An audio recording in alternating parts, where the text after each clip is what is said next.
வணக்கம். இப்போ நம்ம சென்னை பெங்களூர் நேஷ்னல் ஹைவேவை ஒட்டி இருக்க பெண்ணலூர் கிராமம் பக்கத்தில் இருக்கோம்.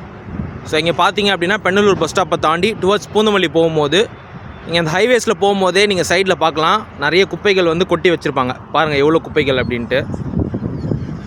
இன்னும் இது உள்ளே ஃபுல்லாக நிறைய குப்பைகள் வந்து கொட்டி வச்சுருப்பாங்க. ஸோ எல்லாமே பிளாஸ்டிக் தான். ஸோ இது எங்கேருந்து வருது அப்படிங்கிறதெல்லாம் நம்மளுக்கு எதுவுமே தெரியல. ஸோ இன்றைக்கி மதியம் ஒரு இன்ஃபோ வந்தது.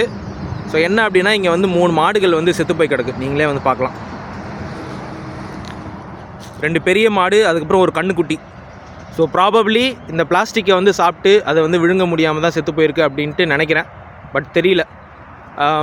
ரொம்ப நாளாக இந்த பிரச்சனை வந்து இருக்குது. ஏன்னா இந்த இடத்துல வந்து நிறைய குப்பைகள் வந்து கொட்டிகிட்டே வராங்க. ஏன்னா திடீர்னு ஒரு நாள் கொட்டின குப்பையெல்லாம் கிடையாது, இது பல மாதமாக கொட்டின குப்பை தான் இது.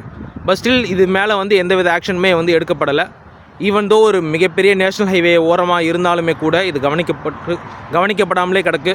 ஸோ அத்தாரிட்டிஸ் இதை உடனடியாக வந்து நடவடிக்கை எடுத்து இங்கே குப்பை கொட்டாமல் எடுக்கிறதுக்கு நடவடிக்கை எடுக்கணும் அப்படிங்கிறத கேட்டுக்கிறோம். அண்ட் இன்னொன்று, இதுக்கான சஸ்டைனபிள் சொல்யூஷனை வந்து யோசிக்கணும்.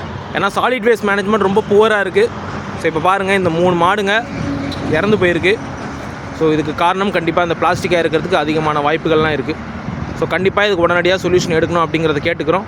அண்ட் இந்த 3 மாடுங்களை உடனடியாக அப்புறப்படுத்துறதுக்கு நடவடிக்கை எடுக்கணும் அப்படிங்கிறதையும் கேட்டுக்கிறோம். நன்றி.